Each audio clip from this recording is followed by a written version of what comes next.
What up, y'all? Hey YouTube, hey YouTube, hey YouTube, hey YouTube. Hopefully y'all hear me. What's going on? Hopefully y'all hear me. Um, I just got back from a doctor's appointment that I scheduled because I just need to schedule one. Um, in about time, I went there. I had to get blood drawn, and I had to, pee in a cup or whatever the case may be. And I gotta go back in 2 weeks, a 2 week follow up. I think they said June 3rd or something. But that's pretty much all I had to do today outside. Cause I ain't got no money or nothing, so it ain't like I could have stopped anywhere or done anything, and I don't have the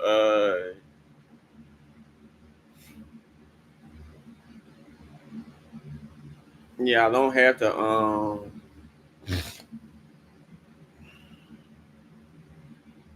go to DHS building, and y'all know SSI and shit. And I ain't got time to be going back and forth with SSI. So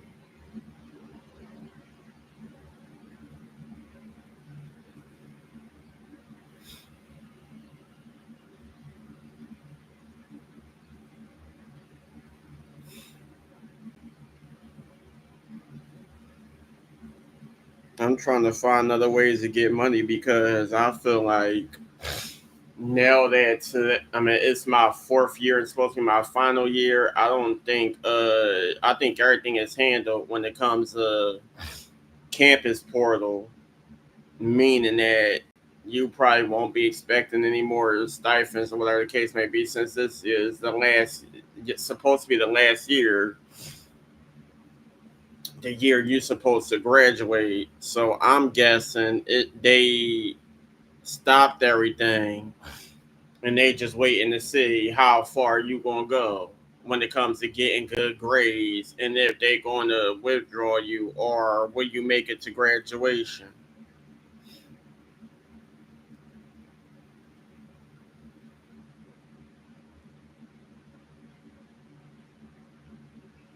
So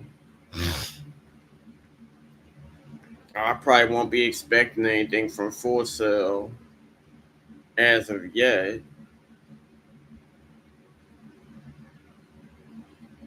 Well, not that I know of,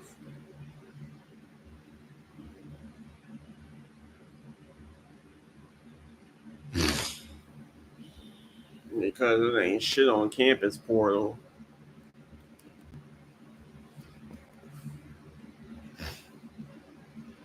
You know, every time I go in there, it just says zero. So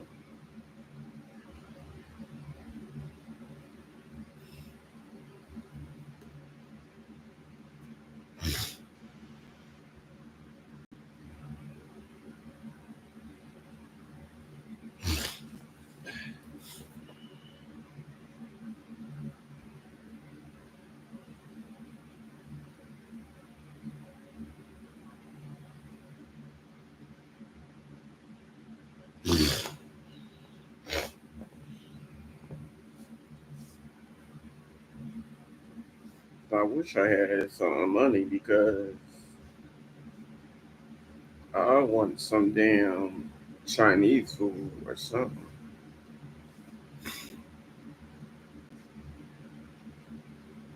But I ain't got no damn money.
Anyway, I was thinking about reading R. Kelly, Soulacoaster Diary because I haven't read in a while, and I end up jumping into some other books. Um, I tried to jump into Convicts Candy, and I also tried to jump into Felicia Blakely's Life After Life. But what happened was, in the mix of doing so, I plugged my earphones in the laptop, and I guess people couldn't hear me as I was reading. So all the time, I'm just going with chapter after chapter after chapter, thinking people can hear me, and they can be able to jump in the comment section, give me their opinion, or whatever the case may be, and they couldn't hear shit. So I'm pretty sure that all the chapters that I've read of the R. Kelly book, you can hear me in each and every video. So I guess I'll just continue on with a Solar Coaster up until I feel like reading something else.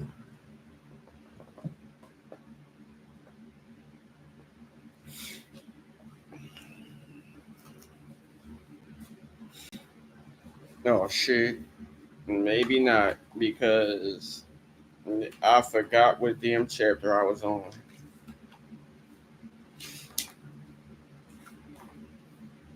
Oh shit, I done forgot what damn chapter I was on.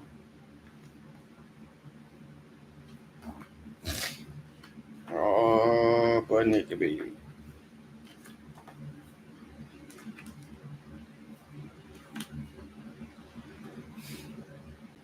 I feel like I forgot what damn chapter I was on.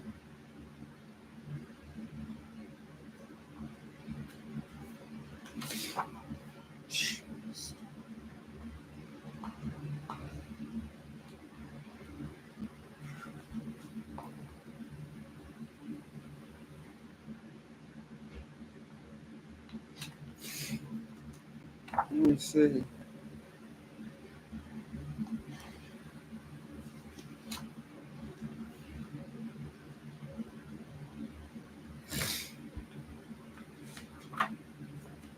I might have left on this chapter.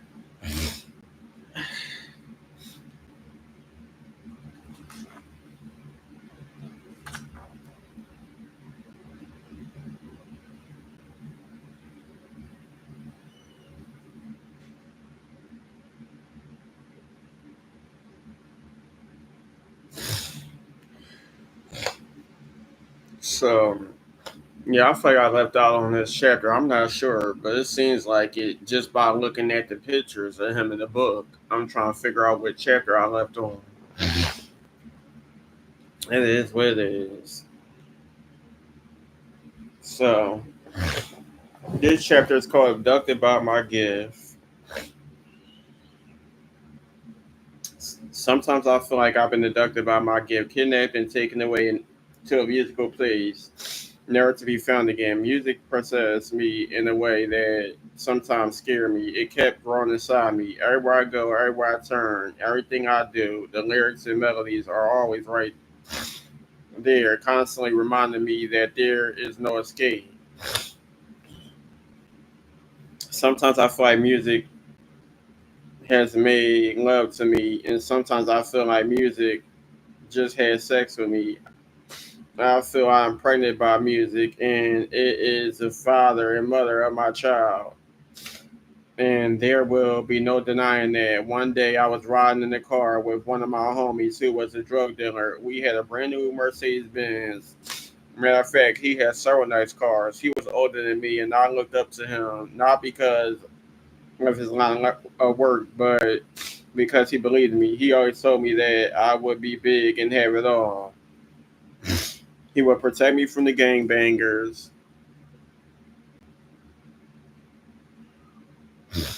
He would protect me from the gangbangers. Uh, because we played basketball for money in the hood and we would win a lot. Believe it or not, I had a sweet jump shot on me. When we would win, sometimes the other guys did not want to pay up. They would try to lie and say that I traveled or that I was cheating. That will always happen close to us when the game or on a game winning shot itself. And my partner will always make sure nothing went down and that we got paid. I never judged or knocked his hustle because I felt like whatever he did didn't concern me. Besides that, he respected me to the point where he never involved me in any of his business. He would pick me up every Saturday morning and we would go hoop. And we would always talk about music on the way there and on the way back. My nose.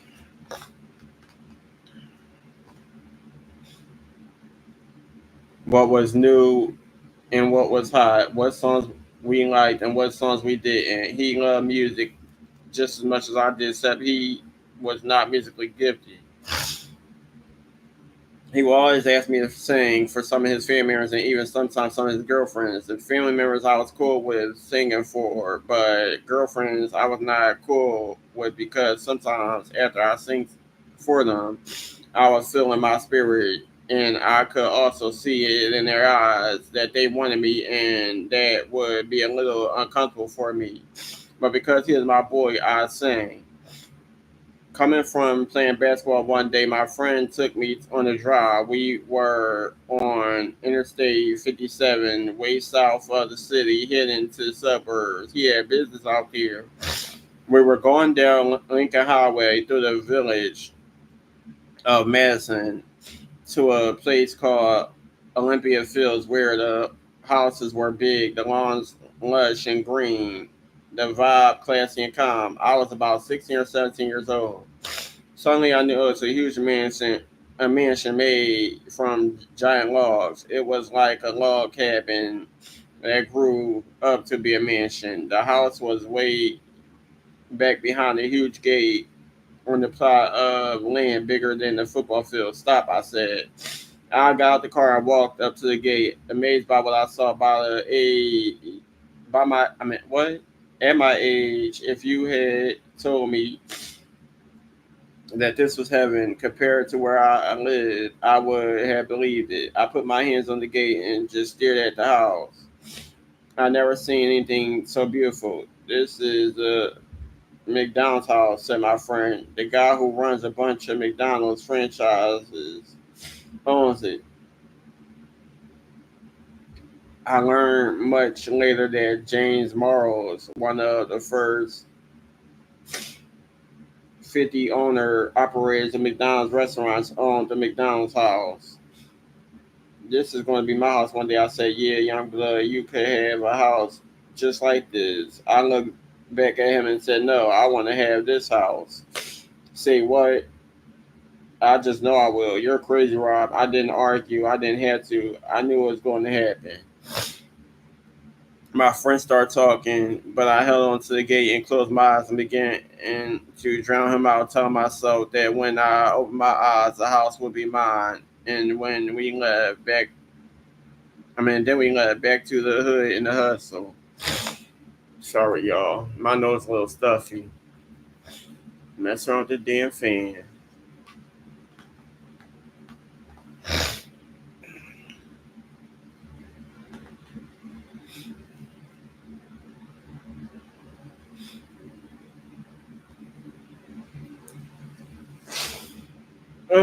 Hold on. So I know a lot of people.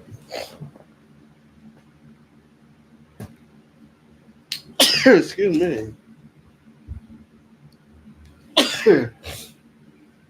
I know a lot of people probably don't care to hear me read a book about R. Kelly because y'all have your own opinions about him, his music, and whatever the hell else.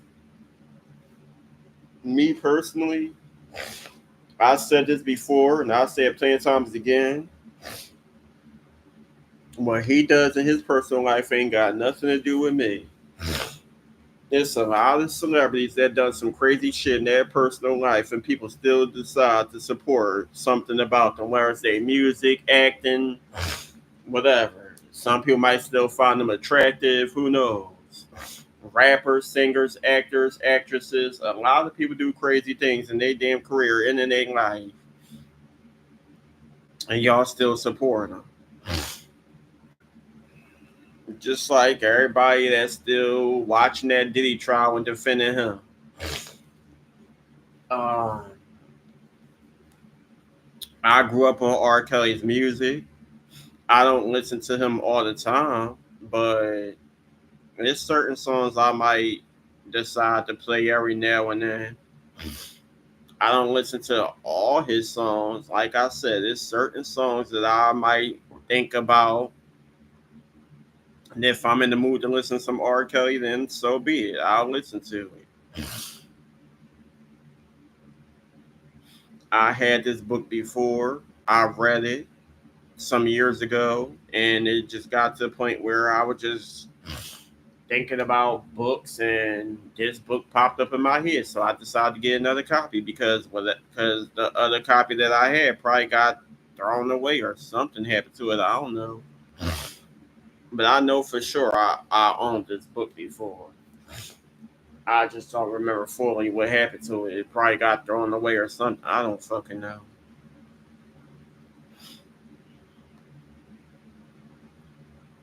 Um, and if you don't want to hear me read a book about R. Kelly, then you have every right to go watch something else. If you like me reading and you want to hear me read the rest of this book or many other books, or you want to see something new on my channel, you have every right to cash at me at kashmeremajesty26. Once again, if you want to donate to the channel, it is kashmeremajesty26. Anything you send is accepted. I'm not recommending any prices. Whatever you feel comfortable with sending will be accepted. I appreciate it. And if I know that you are real and you actually do send something, I will give you a shout out. And I will keep showing you love as much as I can in my upcoming videos.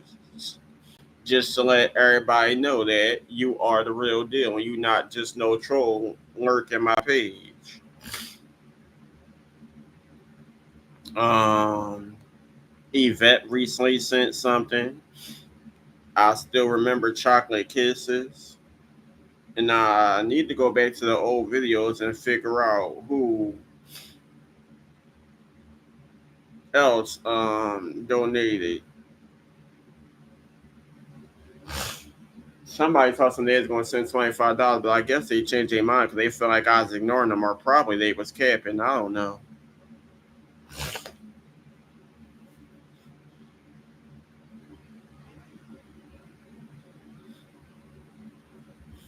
People be saying they ain't damn thing on my YouTube page.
I'm kind of cold. This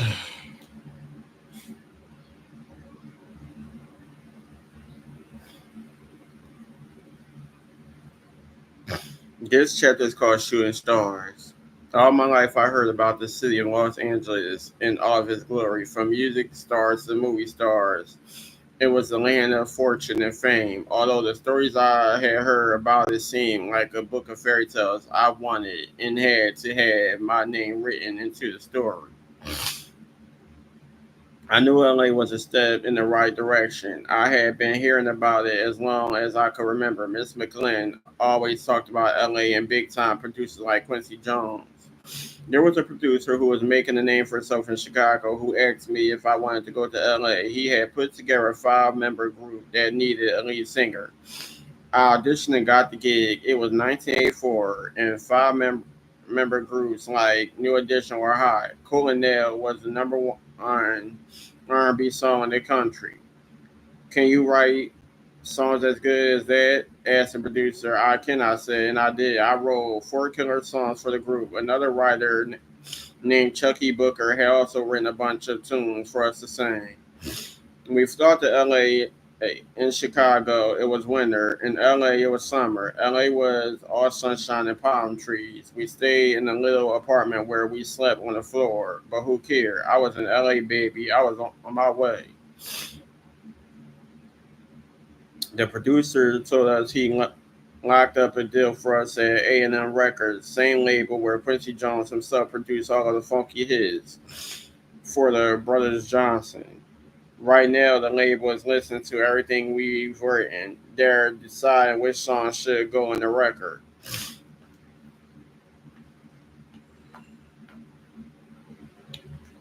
While they were deciding, we went to a photographer's studio for the first publicity shot. Man, this was Hollywood. Next day, a producer came in and announced the songs and wanted us to record. All 4 of mine had been chosen. When I looked at the list, though, I didn't see my name next to my songs. I didn't get any credit. It's it's not about individual credits at the producer. It's a group effort. The singing is I said, but I wrote those songs alone. Sorry, Rob, but the deal done. The songwriting and publishing were part of the group deal. I can't give you any ownership of that, but don't worry, we'll be getting in advance. There'll be enough money for everyone. Then I called my mother. It doesn't seem right to me, she said. That's what I think, but we're set to go in the studio in a few days. What can I do now? Demand your credit. I did. They won't give me any. Then and just come on home, son. Just get up and leave. Well, look at it this way, Rob. If they screw up, you now, they're going to screw you later. Cheating is cheating, Robert. I wouldn't mess with these folks. 3 days before the recording session, I told the group goodbye. They were furious. They accused me of dogging them. But as far as I was concerned, I wasn't dogging anyone. I was doing what was right. I did what I've always wound up doing. I came home to Chicago. I wasn't home all that long when I felt like I had to try again. LA had kicked my butt once, but I wasn't about to quit. I know you're discouraged, said Mom. And you got every right to be. The music business is cold blooded, son. It's sussy you. It's saying how bad you want it, boy. If you want it bad enough, you'll stay with it. If you don't want it that bad, you'll quit. But I just can't see my baby quitting. Her baby wasn't quitting. I was focusing on the future, just like she taught me. I was going back to LA, super intent on coming home with a record deal. I won't be going all that long, I told Lenise. I don't want you there at all, Rob. I just gotta keep after it. I said, no, I'm sorry. It's saying I gotta keep after it. I said I gotta catch my dream. As long as I'm still part of it, baby, I told her you are the dream. I want to come with you, said Niece. Wish you could, baby, I said, but I don't even have enough money for me. How could I support the two of us? As soon as something happens, though, I'm sending for you. I promise.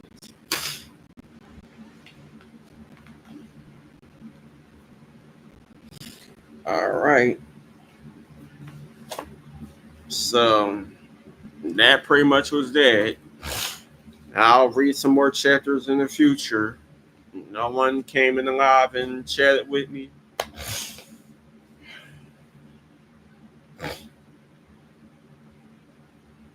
I guess people working, they got busy schedules or whatever, so I don't damn know.